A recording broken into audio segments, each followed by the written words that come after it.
Hey everybody, welcome to your week in review for the week of Monday, December 19th, 2022. It's Christmas week, everybody, yay! And oh, what a week it was. Monday started off fast. The UMBS were off 44 basis points very early. It's kind of frustration of holiday trading mode because there isn't many people trading. Smaller trades will move the market quite a bit in terms of basis points. No real correlation to this. European bonds have been much more gradual in their weakness. Not much in headlines or economic data. Tesla's shares surged as Musk prepares to step back from Twitter. Maybe. Chinese pro-growth vow for 2023 boost energy and mining stocks. More Fed speakers have said that rates need to go higher. Purchasing Managers Index dropped for the sixth consecutive month. Numbers equate to a minus 1.5% GDP print. Though most people are predicting a positive reading, the Philly Fed took a look at the jobs created in the second quarter of 2022, which is a while ago.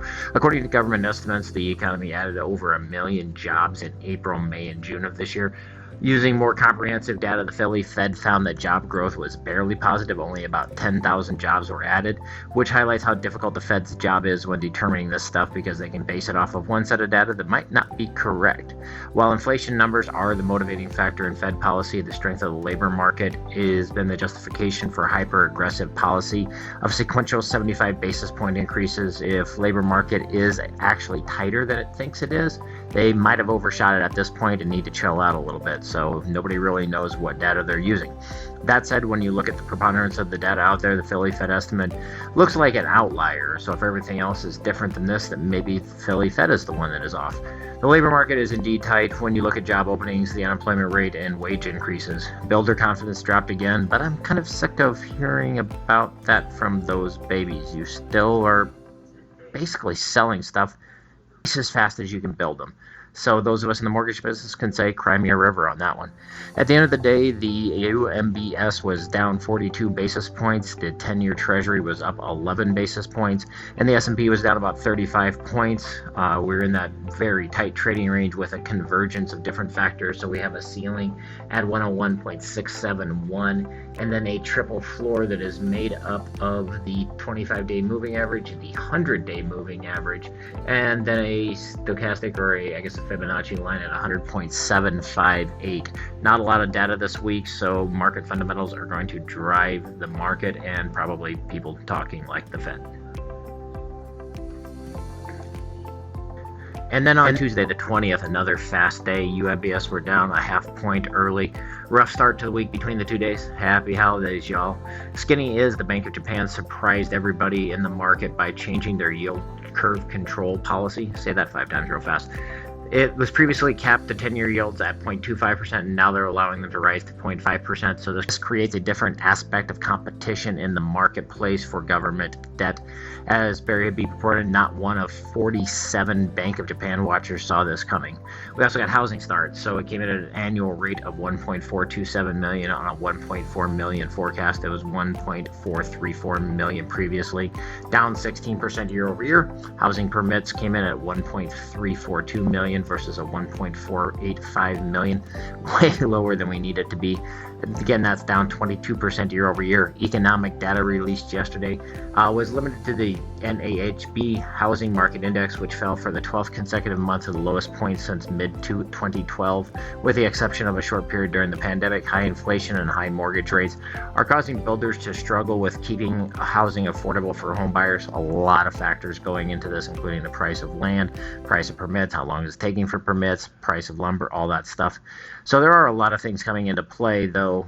Houses are also selling at record paces. So when the NAHB Home Builder Survey fell 2 points to 31, an estimate of +1. Present conditions fell. Future expectations were higher. Traffic was very low at 20. Though I got a feeling if you made them look at traffic numbers from 4 or 5 years ago, they'd be pretty happy with what it is today. So I think the builders are stuck in a basis of what is it relative to, and they should drink a glass of Happy. CoreLogic rent report showed that rental price gains slowed to 8.8% year over year, which is very high, but it's down from 10.2% in September.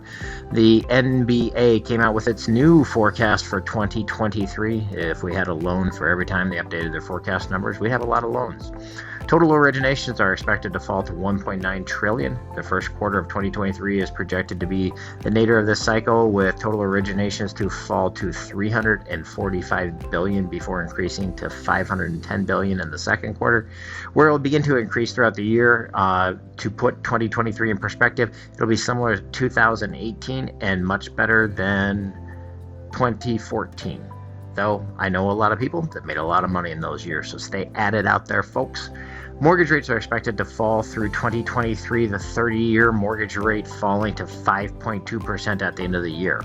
We got a little bit of a rebound throughout the day, so less bad is better than more bad, I guess. We ended the day at 100.89 on the 5.5, which puts us right in the middle of a very narrow range. Like we said, we have a consolidating set of ranges at the 25-day moving average, 100-day moving average, and then that Fibonacci line at 100.58. So there's a lot of floors and support and all that stuff going on right there in that range. We also got some data in non-mortgage world where an oil spill in Kansas that isn't necessarily making the national press. It's going to take years to clean up and cost billions of dollars. The Keystone Pipeline has dumped an estimated 588,000 gallons of oil into Mill Creek in Washington County, Kansas, stemming from an issue in the pipeline first observed on December 7th. The type of oil spill is tar sands oil, which is diluted bitumen. It's thick and difficult to clean up. This is the 23rd leak in the history of the Keystone Pipeline. According to the CFPB, Wells Fargo illegally assessed fees and interest charges to mortgage and auto loans, wrongly had the consumers' cars repossessed, and had payments on those loans misapplied by the bank. Oof. More trouble at Wells Fargo. Wells Fargo will have to pay $2 billion to consumers, really just giving them their money back, but it's also going to pay a $1.7 billion civil penalty. When you start looking at all this money that Wells Fargo has had to pay, you take $1 billion here, $1 billion there, pretty soon it adds up to real money.